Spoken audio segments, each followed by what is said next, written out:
I believed it was an honor. That conviction sustained me through the ritual stripping of my Ultramarine's pauldron, through the somber procession across the Watch Fortress courtyard, beneath skies the color of bruised iron, through the moment when Chaplain Mortius pressed the obsidian aquila against my chest and whispered the vigil oath in a tongue I only half understood. I believed the selection marked me as worthy, as exceptional among my brothers, as chosen for a calling higher even than the chapter that had forged me from a boy into something more than human. The Death Watch, the Long Watch, the Emperor's scalpel in a galaxy drowning in Xenos filth. I had memorized every litany, studied every historical account available in the librarius aboard the Macraga's Honor, imagined myself standing in the tradition of heroes who had hunted tyrannids through frozen wastelands and purged orc empires from the void. When the summons arrived, bearing the seal of Watch Commander Vicus and countersigned by my own chapter master, I knelt and gave thanks to the Primarch's memory and swore I would not dishonor the trust placed in me. The fortress squatted on a moon called Thalassa Prime, a lifeless sphere of cracked basalt and radiation storms orbiting a dead star. It was not beautiful. It was not inspiring. The walls rose from the lunar surface like the ribcage of some fossilized titan, black stone fused with ceramite and adamantium, studded with gun emplacements and auger arrays that swept the void in endless vigilance. There were no banners here, no heraldry visible from orbit, no grand statues commemorating victories or fallen heroes. Only the skull and eye sigil, the inquisitorial rosette rendered in silver across the main gate, a reminder that we served something larger and colder than chapter pride. I descended from the Thunderhawk with 11 other aspirants, each drawn from different chapters, each wearing their colors for the last time. A blood angel, a space wolf, a dark angel who would not meet anyone's gaze, a storm warden, a black Templar whose knuckles were scarred from ritual flagellation, others whose heraldry I recognized only dimly. We did not speak.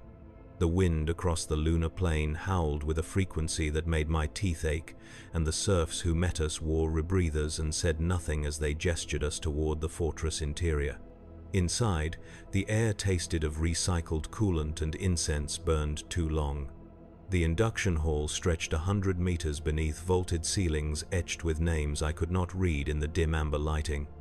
Servo skulls drifted overhead, muttering Binharic prayers, their empty eye sockets flickering with crimson loomlight.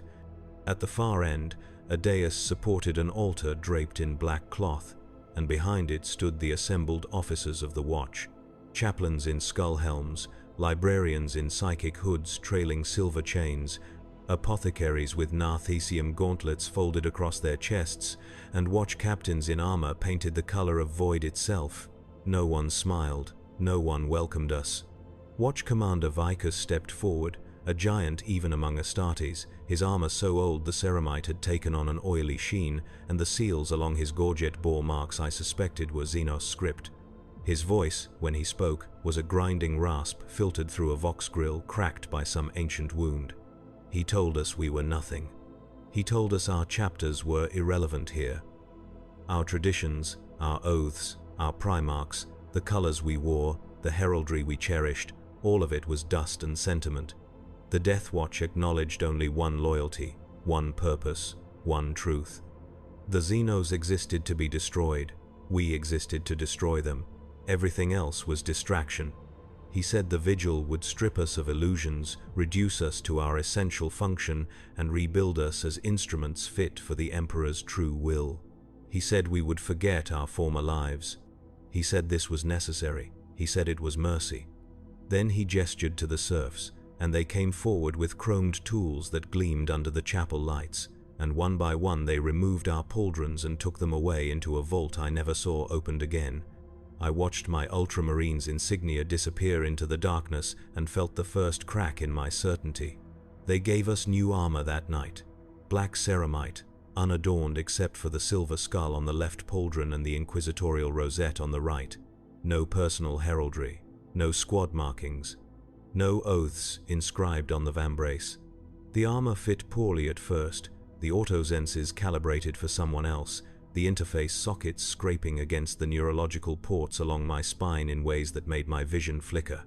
An apothecary, with a white scar's topknot, explained in clipped Gothic that the discomfort was intentional, a reminder that this war gear belonged not to us but to the Watch, and we were merely tenants of flesh permitted to wear it until death or discharge.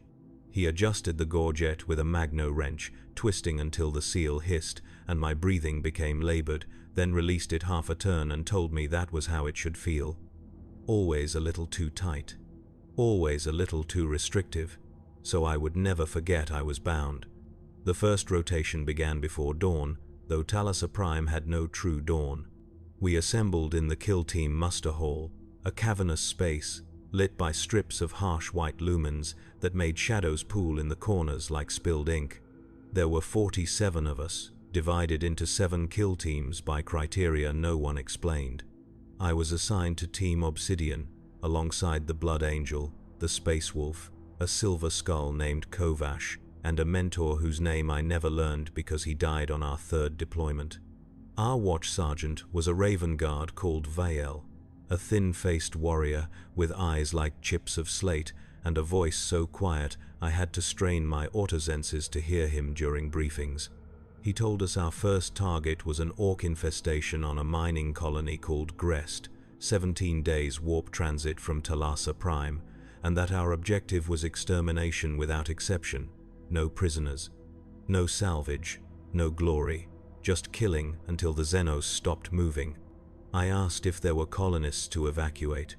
Vael looked at me as if I had spoken in Xenotong. He said the colonists were already dead, absorbed into the orc ecosystem as biomass and sport. He said asking irrelevant questions wasted the Emperor's time.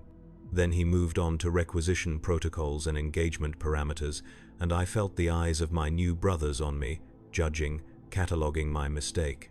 The Blood Angel, whose name was Sariel, leaned close and whispered that questions revealed weakness, and weakness invited scrutiny, and scrutiny in the Death Watch could end with a chaplain's bolt pistol if they decided you lacked the will to serve. I did not know if he was joking. His face, pale and beautiful in the way all sons of Sanguinius were, betrayed nothing. Grest was a charnel house. The orcs had been there for months, long enough to build crude fortifications from mine equipment and colonist bones, long enough to grow to the size where their War field generated a palpable pressure against my psychic wards, even though I possessed no psycho talent. We dropped in Corvus pattern gunships, 4 kill teams coordinated by Watch Captain Dren, who observed from orbit and issued terse commands through Vox channels saturated with interference. The plan was simple.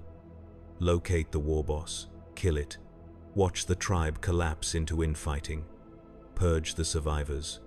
I had fought orcs before, on the eastern fringe during the Damocles Gulf campaigns, but never like this. The Death Watch doctrine was surgical, relentless, devoid of the heroic charges and bolter hymns I had known in the Ultramarines. We moved through the mining tunnels in absolute silence, using stummers and prey-sight optics to avoid detection, killing sentries with knives and garrotes, leaving no bodies because Vael insisted greenskin corpses could spontaneously generate fungal spores if left intact. Every orc we killed, Kovash incinerated with a hand flamer, reducing them to ash and carbon scoring on the tunnel walls. It took 11 hours to reach the war boss. We found it in the central processing facility, a vast chamber where ore conveyors had been repurposed into fighting pits and the air stank of promethium and spilled blood. The beast was enormous, 3 meters tall and layered in scrap metal welded directly into its flesh, surrounded by a mob of lesser orcs hooting and brawling while it bellowed challenges at shadows. Vael gave the signal. We opened fire. Bolters, plasma, melter, everything synchronized to strike in the same half-second, a single overwhelming salvo designed to decapitate leadership before the greenskins understood they were under attack. The war boss died without seeing us, its skull vaporized by a plasma shot from Serial's weapon, and the mob dissolved into chaos just as Doctrine predicted.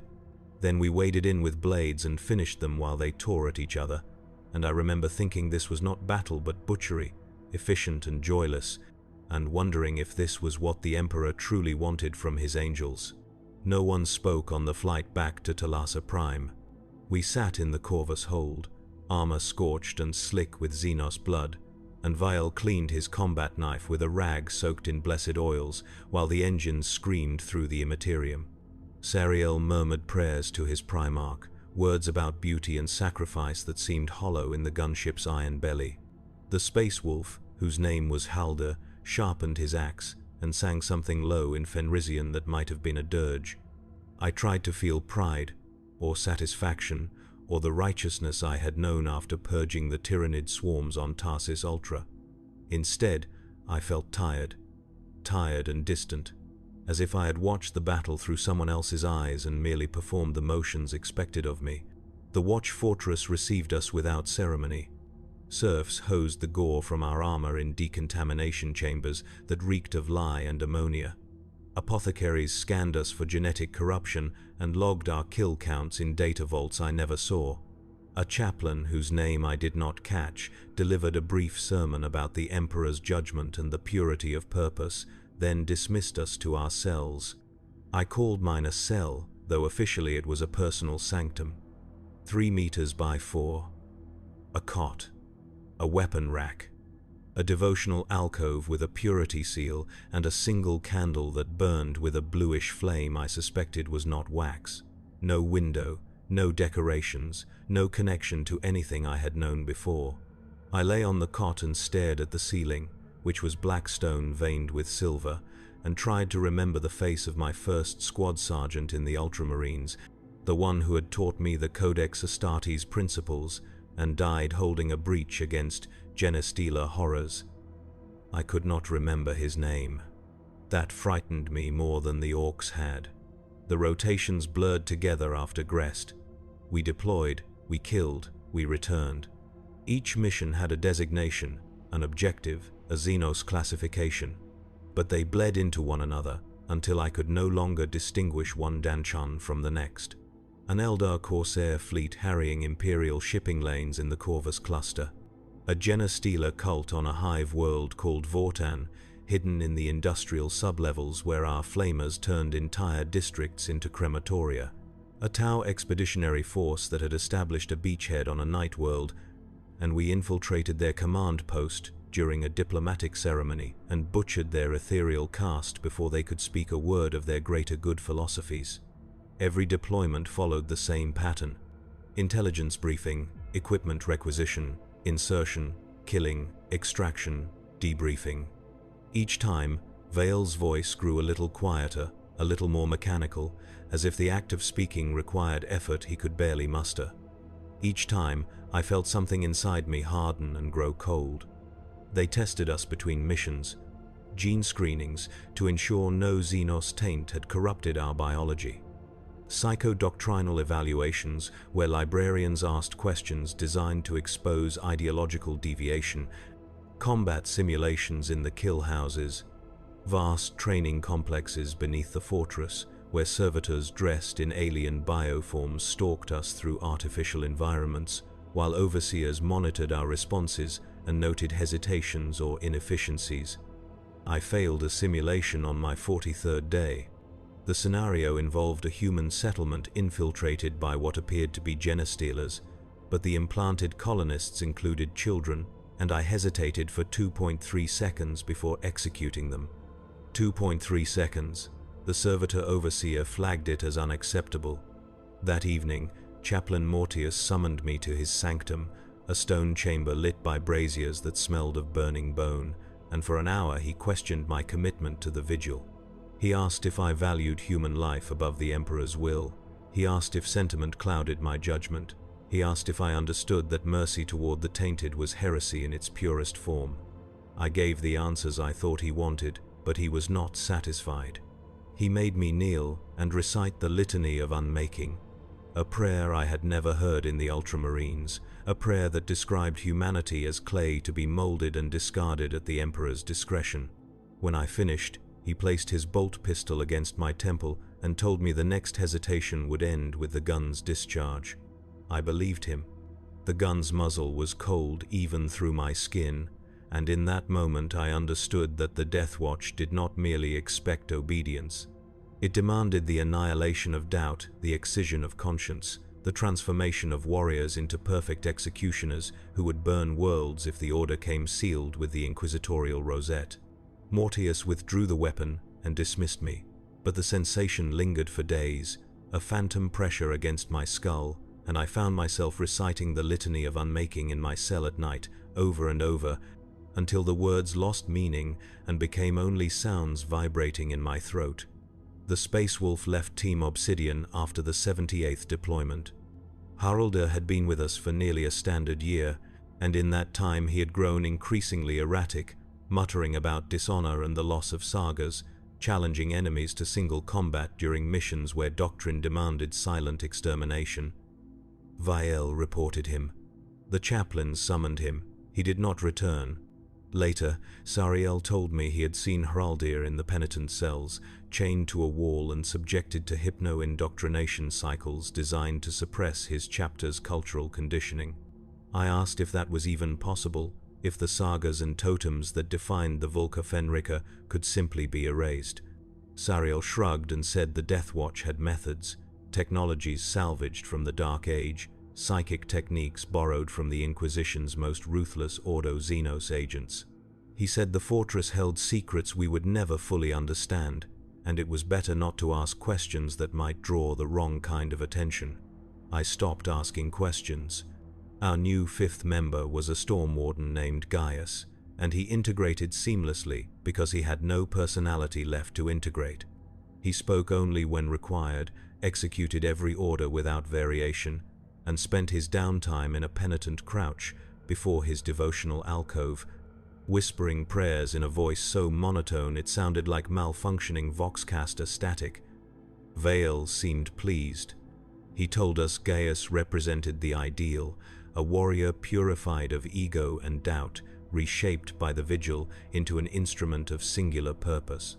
I looked at Gaius and saw nothing human behind his eyes, only the reflection of whatever litanies the chaplains had burned into his psyche, and I wondered if that was what I looked like to others now. The missions grew darker. We deployed to a maiden world, where Eldar had established a sanctuary for endangered Xenos fauna, and our orders were to seed the biosphere with life-eater virus. I watched from orbit as the planet's surface turned to grey sludge, forests, and oceans and alien cities, dissolving into homogeneous chemical paste, and Vael remarked that the Eldar would think twice before violating Imperium-claimed space again. I wanted to argue that the world had been uninhabited by humans, that the destruction served no strategic purpose, that we had committed genocide not from necessity but from bureaucratic spite, but I said nothing. The words died in my throat, smothered by the weight of conditioning and exhaustion, and the memory of Mortius's bolt pistol against my skull. We deployed to a space hulk where Genestealers had infested a derelict cruiser, and instead of purging them with flamers, we captured specimens for an Inquisitor's research. The creatures screamed in their cages, psychic emanations so intense my nose bled and Kovash collapsed from sensory overload. We delivered them to a transport shuttle manned by black-robed figures who did not speak Gothic, and Vael told us never to mention the mission in any log or debriefing. I understood then that the Death Watch did not merely kill Xenos. It trafficked in their secrets, harvested their biology, collaborated with the very forces that should have been our enemies. The hypocrisy was staggering. But hypocrisy required a moral framework, and mine had been eroding for so long I could barely remember what principles I had once held. Sariel broke during our encounter with the Harlequins. We had been dispatched to intercept an Eldar Corsair raid on a Forge world, and the Harlequins appeared without warning, their movements too fast to track, their laughter echoing through the Vox as they cut down our support units. They did not kill us. They toyed with us. One of them, a figure in motley armor that shimmered like oil on water, danced around Sariel and whispered something in his ear. I do not know what it said, but Sariel screamed, a sound so raw and anguished it made my combat drugs spike in automatic response, and then he turned his plasma pistol on himself and fired. The shot vaporized his faceplate and everything behind it, reducing his head to superheated vapor and bone fragments. The Harlequin laughed and vanished into the webway before we could retaliate. Vale reported it as death in combat. The chaplains accepted the report without question. They gave me Serial's personal effects, a small wooden icon of Sanguinius carved with exquisite detail, and I placed it in my devotional alcove next to the candle. For 3 days, I stared at it and tried to understand why a warrior who had survived a century of service would choose annihilation over another moment of existence. Then I understood. He had seen something in himself, some final erosion of identity, and decided oblivion was preferable to becoming what the vigil demanded. I did not judge him. I envied his courage. The replacements came in steady rotation. Warriors arrived from their chapters with pride and determination, and were ground down into compliance within weeks. Some adapted, some broke, some simply disappeared, and no one asked where they went. I learned not to remember their names. Attachment was a liability. Sentiment was weakness. I existed to kill, and everything else was extraneous data, cluttering my cognitive processes. This was what the fortress taught. This was what the rituals reinforced. This was what the chaplains whispered during the psycho-conditioning sessions that occurred with increasing frequency as my service extended beyond 2 years. They told me I was exceptional. Watch Captain Dren summoned me to his strategium, a chamber walled with tactical displays showing Xenos incursion patterns across a dozen sectors. He told me my kill count exceeded projections, my psychological evaluations showed optimal doctrinal alignment, and the Inquisition had specifically requested my participation in a long-term deep strike operation. He said I was being considered for elevation to Watch Sergeant, a recognition of my value to the Vigil. He said this as if it were an honor. I thanked him in a voice that sounded like mine, but felt borrowed from someone else. He dismissed me, and I returned to my cell and stared at Sariel's icon and wondered if the Blood Angel had heard similar words before the Harlequin broke whatever remained of his soul. The deep strike operation was codenamed Obsidian Shroud. Our target was a Tyranid splinter fleet designated Hive Fleet Moloch, moving through the Ghoul stars toward densely populated Imperial sectors.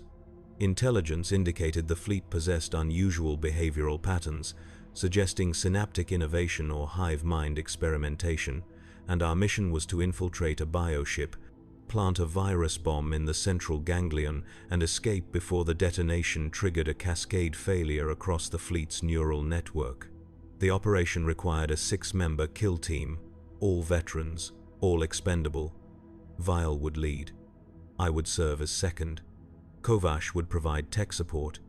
The others were specialists I had never worked with, drawn from other teams and trained in xenobiological warfare. We had 2 weeks to prepare. The preparation was meticulous. We studied Tyranid physiology until I could recite the cellular structure of a carnifex's carapace in my sleep. We drilled insertion protocols in void environments, practicing zero-gravity combat in the fortress's training spheres until our movements became muscle memory. An inquisitor from the Ordo Xenos, a woman named Vassara with augmetic eyes that glowed like embers, briefed us on the virus bomb's deployment mechanism and made us swear oaths of silence under psychic compulsion so severe, my thoughts turned sluggish and grey for hours afterward. She told us the bomb was a relic from the dark age of technology, one of only 3 in inquisitorial custody, and its loss would be considered acceptable if it destroyed Hive Fleet Moloch. She told us we were acceptable losses as well. I did not doubt her sincerity. The insertion went perfectly until it didn't. We breached the bioship's hull using melter charges and infiltrated through a capillary passage slick with Tyranid biofluids that burned through our armor's outer ceramite layer. The interior was a nightmare of pulsing organic matter, walls that breathed and floors that twitched underfoot, air thick with spores that clogged our rebreathers and triggered allergic responses even through our genetic modifications. We navigated by dead reckoning and Auspex pings, moving deeper into the ship's core while Tyranid organisms swarmed past us in the darkness, so focused on their own tasks they did not register our presence. Vael led with absolute confidence, his movements economical and precise, and I followed in his wake and marveled at how thoroughly he had been subsumed by the Death Watch's conditioning. He was not Raven Guard anymore. He was not even Astartes in the traditional sense. He was a weapon shaped like a man, and watching him move through that alien hell was like watching a servitor execute its programming. We reached the central ganglion after 8 hours. The chamber was vast, a cathedral of flesh and synaptic tissue, and at its center hung a node the size of a battle tank, pulsing with bioluminescent light and trailing neural cables into the surrounding walls. This was the ship's brain, or part of it, the nexus through which the hive mind coordinated the organism's functions. Kovash set the virus bomb, a cylinder of blackened metal etched with symbols I recognized as pre-imperial text script, and armed the detonator. We had 9 minutes to reach the extraction point. Vael gave the order to move. We turned toward the exit. The hive mind noticed us. The change was instantaneous and total. Every organism in the ship pivoted toward our location with synchronized precision, and the bioship itself convulsed, sealing passages and rerouting its internal structure to trap us.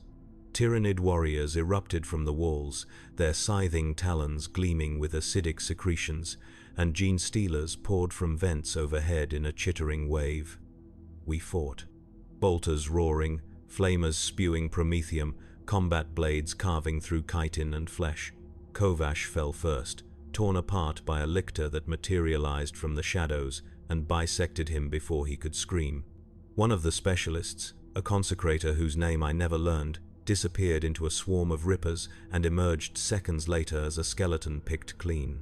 Vael kept moving, kept shooting, kept killing, and I followed because I had no other function, no other purpose, nothing inside me except the imperative to survive and complete the mission. We reached the extraction point with 40 seconds remaining. The Thunderhawk descended through a storm of bioplasma and spore mines, its armor blackened and pitted, and we threw ourselves into the hold as the virus bomb detonated. The explosion was silent in the void, but visible as a pulse of sickly green light that spread through the bioship's structure, unraveling it from the inside as the virus consumed synaptic tissue and converted it into inert biomass. The ship died thrashing, its death scream transmitted through the hive mind's psychic network, and across the ghoul stars, Hive Fleet Moloch faltered and began to cannibalize itself as the cascade failure severed fleet coordination. Vael watched the destruction through the Thunderhawk's viewport and nodded once, satisfied. Then he sat down and cleaned his weapons, and I realized he felt nothing. No triumph, no relief, nothing. I felt nothing as well. Inquisitor Vasara commended us upon our return. She said the operation had exceeded expectations, that the virus bomb's effectiveness validated decades of research, that our sacrifice of team members was regrettable but statistically acceptable. She said I had distinguished myself, that my service record warranted recognition, and that Watch Commander Vicus had approved my elevation to Watch Sergeant pending final psychodoctrinal certification. I stood before her in the debriefing chamber, armor still caked with Tyrannid ichor, and listened to her words and understood they were meant as reward. But they felt like a sentence, like a door closing on whatever I had been before the vigil consumed me. The certification process took 3 weeks. Chaplains subjected me to hypno-indoctrination, psychic interrogation, gene sequencing to confirm doctrinal purity, and simulations designed to test my adherence to Death Watch protocols under extreme stress. They asked me questions about loyalty. They asked me to prioritize objectives in scenarios where human life conflicted with mission parameters. They asked me if I remembered my chapter's teachings, and when I recited Ultramarines' doctrine, they asked why those teachings should matter compared to the Vigil's imperatives. I gave them the answers they wanted because I understood the alternative was Mortius's bolt pistol, or the penitent cells, or whatever fate had claimed Heraldir and so many others who could not adapt. I had adapted. I had become what they required, and when the chaplains finally declared me fit for elevation, I felt only a distant, hollow relief. Watch Sergeant Kalis Threx. They gave me command of a new kill team, 5 warriors drawn from different chapters. and I looked at their faces and saw myself years ago, still clinging to the illusion that the Death Watch would allow them to retain their identities. I said nothing. I led them into the kill houses and ran them through scenarios until they understood that hesitation meant death, that sentiment was weakness, that only the mission mattered. I spoke in Vale's voice, or what I remembered of it, quiet and mechanical and devoid of warmth. One of them, a Crimson Fist, asked me if I missed my chapter. I told him his chapter was irrelevant and ordered him to run the scenario again until he stopped asking irrelevant questions. Within a month, he stopped asking questions entirely. The deployments continued. Years passed. I lost count of the kills, the worlds, the Xenos species catalogued and exterminated. Orcs, Eldar, Tau, Tyranids, Dark Eldar raiding parties, Hrud migrations, Rangdan remnants uncovered in abandoned sectors, each one a threat to be neutralized, a target to be eliminated, a mission to be completed with maximum efficiency and minimum risk. My kill team changed composition as warriors died or were reassigned, but I remained constant, the still point around which the Vigil's machinery rotated. I was good at what I did. The Inquisition requested my teams for high-priority operations. Watch Commander Vicus cited me in strategic briefings. I received commendations I did not read and honors I did not acknowledge. And I felt nothing. The realization came slowly, like ice forming over a lake. I sat in my cell after a deployment where we had purged a Genestealer cult from a Cardinal World's ecclesiarchy district, burning infected priests in their own cathedrals while terrified civilians watched from behind cordon lines. The mission had been textbook, efficient, bloodless from our perspective, but as I removed my armor and saw my reflection in the polished ceramite, I did not recognize the face staring back. The features were mine, the scars and augmetics familiar, but the eyes were empty.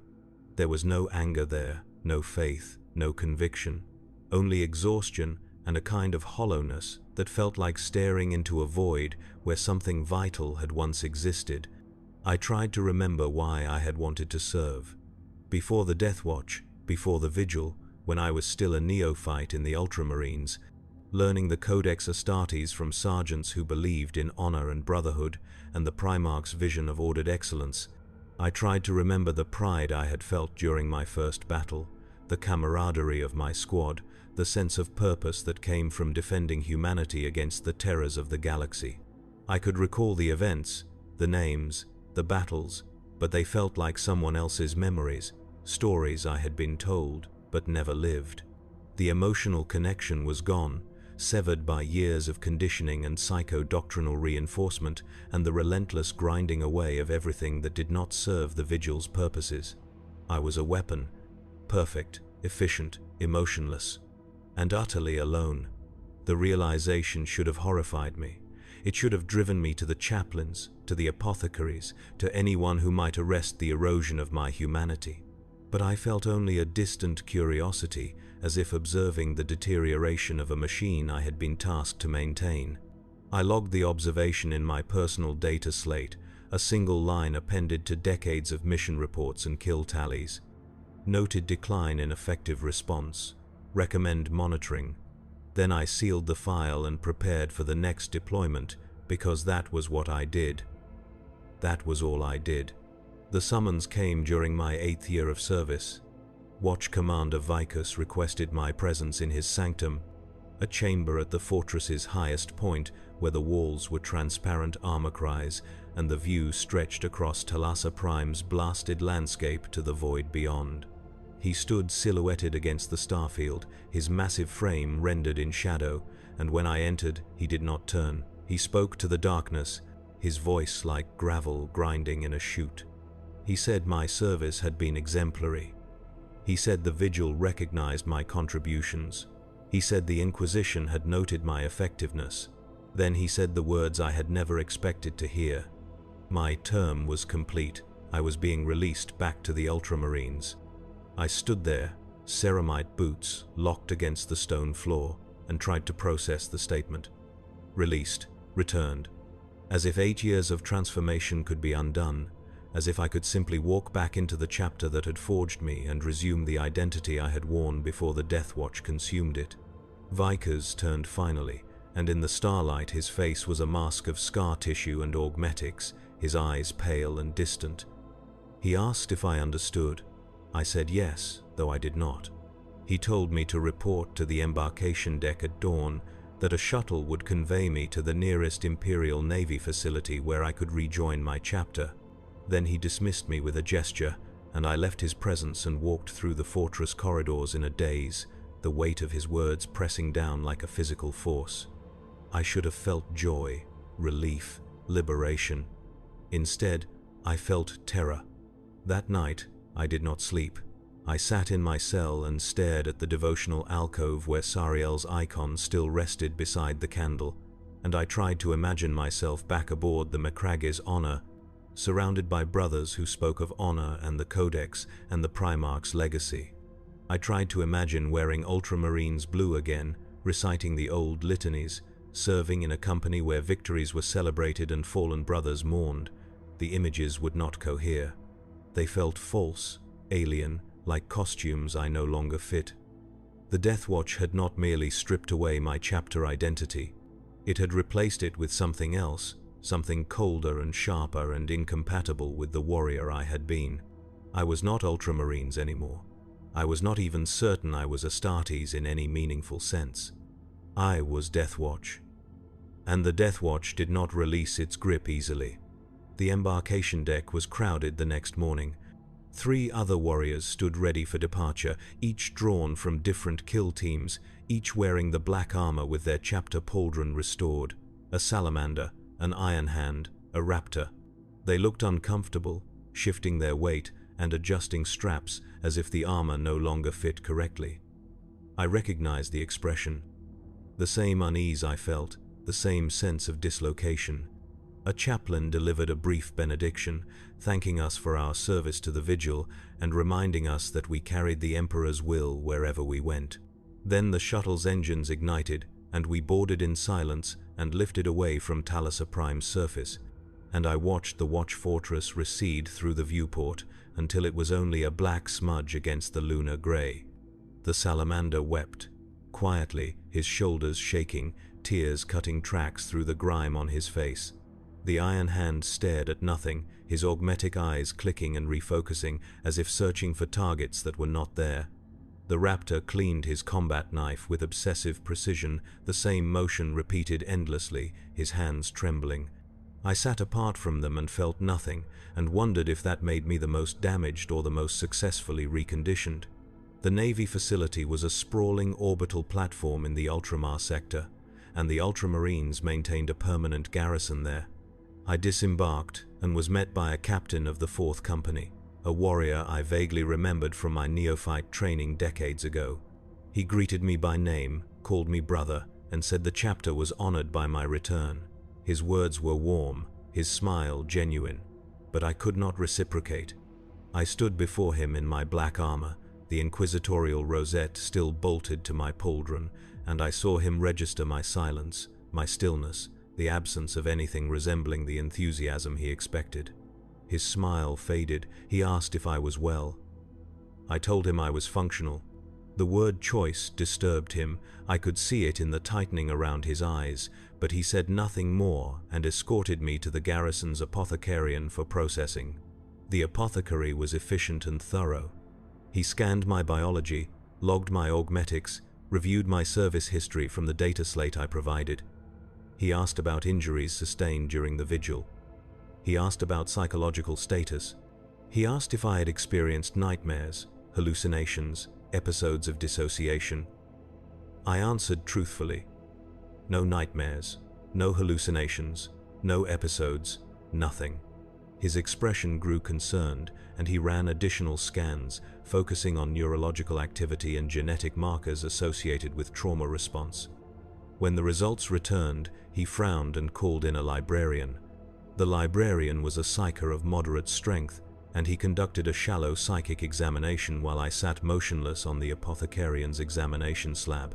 I felt his presence in my mind, a gentle probing, and I did not resist, because resistance implied I had something to protect. He withdrew after several minutes and conferred with the apothecary in low tones I could hear perfectly through my enhanced auditory cortex. They were discussing effective blunting, psycho-doctrinal scarring, potential gene seed corruption. The librarian suggested isolation and observation. The apothecary agreed. They told me I would be quartered separately from the main garrison while they assessed my reintegration potential. I spent 6 weeks in isolation. A small chamber with a cot, a desk, a single viewport overlooking the void. Apothecaries visited daily, conducting tests and asking questions I answered in monotone. Chaplains arrived periodically, delivering sermons about the Primarch's teachings and the glory of the Ultramarines' legacy. I listened without response. They asked me to recite the Codex Astartes. I recited passages flawlessly, my memory perfect, but the words were empty sounds, devoid of the conviction they were meant to carry. They asked me about my faith in the Emperor. I told them I had faith in the mission. They asked what mission. I said the mission to eliminate Xenos threats. They asked if I understood that the Ultramarines served broader purposes, that we defended the Imperium not merely through killing but through governance, diplomacy, reconstruction. I said I understood intellectually but did not feel the distinction mattered. That answer ended the isolation. The chapter master summoned me personally. Marneus Calgar, Lord Macragge, the greatest living son of Guilliman.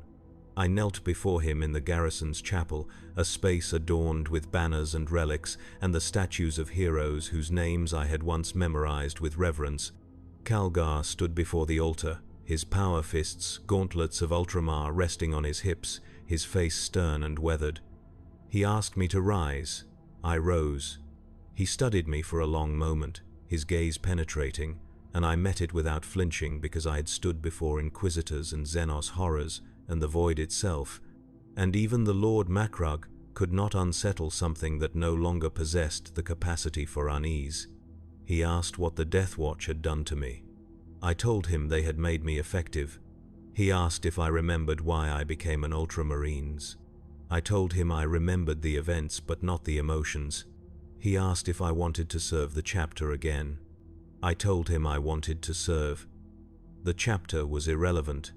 His expression hardened, and I realized I had crossed some invisible line, violated some principle so fundamental he could not comprehend how I had forgotten it. He told me the Ultramarines were not merely a military formation. They were a brotherhood bound by shared values, by loyalty to the Primarch's vision, by a commitment to humanity's future that transcended simple warfare. He told me that effectiveness without purpose was servitude, and servitude was unworthy of the Emperor's angels. He told me I had forgotten what it meant to be Astartes. I told him the Death Watch had taught me what it meant to be Astartes. The silence that followed was absolute.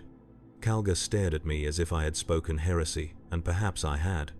Then he sighed, a sound of profound weariness, and told me he could not allow me to serve in the chapter while my conditioning remained unbroken. He said I would be transferred to the Apothecarian on Macragge, where specialists would attempt to reverse the psychodoctrinal damage. He said it might take years. He said it might fail. He said if it failed, I would be permanently assigned to solitary duties where my lack of effective response would not endanger the Brotherhood. Then he dismissed me, and I left his presence understanding that I had been judged and found wanting, not because I lacked skill or courage, but because I lacked humanity. Macragge was beautiful in ways I could no longer appreciate. The fortress of Hera rose from azure seas beneath skies the color of sapphires, and the cities sprawled across the continents in ordered perfection, monuments to the Primarch's vision of civilization. I arrived in a transport shuttle and was escorted to the Apothecarian's isolation wing, a facility built into the fortress's substructure where the walls were white stone and the air smelled of antiseptic and Medicae incense. They assigned me a personal apothecary, a veteran named Thalric who had studied at the Terran Scholastica Medicae and specialized in gene seed restoration and psychoneurological rehabilitation. He greeted me with professional courtesy and told me he would do everything possible to restore what the Vigil had taken. I asked him what that was. He said my soul. I told him I was not certain I had ever possessed one. He looked at me with something approaching pity, and for the first time in years, I felt a flicker of something that might have been shame. It died quickly, smothered by the weight of conditioning and exhaustion, but its brief existence disturbed me more than anything I had experienced in the Death Watch. It suggested something still lived beneath the armor and augmetics and psycho-doctrinal scarring, some fragment of the boy who had been recruited from Macrage Schola Progenium and transformed into a weapon. But I could not access it, could not nurture it, could not even acknowledge it without triggering the reflexes the vigil had burned into my psyche. Thalric began the rehabilitation process immediately. Hypnotherapy to counteract the Death Watch's conditioning, cognitive exercises designed to rebuild effective pathways, gene therapy to address potential biological damage. He showed me images of my former squad brothers and asked me to describe my feelings. I described nothing because I felt nothing. He played recordings of Ultramarines' victories and asked me to identify moments of pride or joy. I identified tactical successes but could not attach emotional significance to them. He brought in my former sergeant, an ancient warrior named Timon who had survived the First Tyrannic War, and Timon spoke of our shared battles and the camaraderie we had known. I listened politely and confirmed the factual accuracy of his memories, but I could not share his warmth or nostalgia. Timon wept when he left. Thalric increased the intensity of the treatments. He administered neurological stimulants designed to enhance emotional response, subjected me to psychic therapy sessions with librarians who attempted to bypass my conscious defenses and access suppressed memories, even experimented with gene sequencing modifications intended to reverse potential Death Watch-induced mutations. Nothing worked. Or rather, everything worked on a technical level, the treatments producing measurable changes in brain activity and hormonal responses, but the changes did not translate into subjective experience. I remained hollow, a functional shell animated by reflex and conditioning, capable of executing orders and maintaining biological processes, but devoid of the inner life that defined personhood. After 6 months, Thalric admitted defeat. He told me he had exhausted every treatment available within the Ultramarines' medical resources. He told me the damage was too extensive, too deeply embedded in my psycho-neurological architecture, possibly irreversible without technologies the Imperium no longer possessed or magics the chapter would never sanction. He told me he was sorry. I thanked him for his efforts and felt nothing, and his face crumpled with a grief I understood intellectually but could not reciprocate. Chapter, Master Calgar summoned me again. This time, the meeting occurred in his private strategium, a chamber lined with tactical displays and historical documents, and he was not alone. Several captains attended, along with Chief Librarian Tigurius and the Master of Sanctity. They questioned me extensively, probing my understanding of the Codex Astartes, my loyalty to the chapter, my willingness to serve in diminished capacity. I answered every question with perfect accuracy and absolute emotional detachment. They conferred among themselves, and I heard fragments of their discussion. Dangerous precedent, cannot allow this to spread. Must protect the Brotherhood. Ultimately, Calgar rendered his judgment. I was to be assigned to the Death Spectres, a penal formation composed of Ultramarines and successor chapter warriors who had been compromised in various ways, rendered unfit for standard service but still valuable as combatants. We would undertake suicide missions, high-risk operations where strategic value outweighed the expected casualties. We would serve until death claimed us, and our names would be struck from the chapter's honor rolls, our gene seed harvested only if recovery proved feasible. It was exile disguised as duty, a way to extract value from damaged assets while preserving the chapter's integrity. I accepted without protest. The Death Spectres operated from a strike cruiser called the Penance Eternal, a battered vessel that had served for millennia and bore scars from countless engagements. I boarded with 11 other condemned warriors, each carrying their own burdens of failure or corruption or psychological damage. We did not speak, we did not fraternize, we existed in parallel, each isolated in our own prisons of traumatized psyche and broken conditioning. The missions were exactly as promised: boarding actions against space hulks infested with genostealers, planetary assaults where our role was to draw enemy fire while main forces maneuvered, rearguard actions covering evacuations from doomed worlds. We died in steady attrition, and our deaths were logged as acceptable losses, and I led my brothers into the fire and felt nothing when they fell beside me. Years passed, decades. I lost count of the deployments, the worlds, the fallen brothers whose names I never learned. The Penance Eternal became my home, its corridors more familiar than Macroge's halls had ever been, and the Death Spectres became my brotherhood in the only way I could still understand brotherhood: a collection of broken weapons united by their brokenness. I was promoted to sergeant, then lieutenant, then captain, not through merit but through attrition, as those above me died and I survived. I survived because I was good at what I did, because the Death Watch had honed me into an instrument incapable of hesitation or doubt, and what made me unfit for the Ultramarines made me ideal for the Death Spectres. I existed, I killed, I waited for the death that never came. And then, during a deployment to a Forge world besieged by Orc hordes, I encountered another Death Watch veteran. He wore the black armor, the silver skull, and he fought with the same cold efficiency I recognized in myself. After the battle, I approached him in the debarkation zone while servitors hauled Orc corpses into incinerators. I asked which chapter he had served before the vigil. He told me he could not remember. He said the Death Watch had been his only identity for so long that his original chapter had faded into insignificance, and when his term ended, he had nowhere to return to, so he had volunteered for permanent service. I asked if he was content. He said contentment was irrelevant.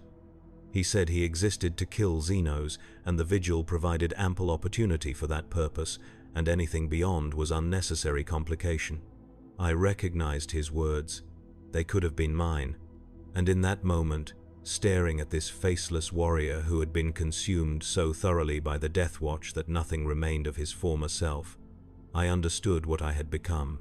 Not unique, not exceptional, not even particularly tragic, simply one of countless weapons produced by the Imperium's machinery of war, shaped and discarded and repurposed according to strategic necessity.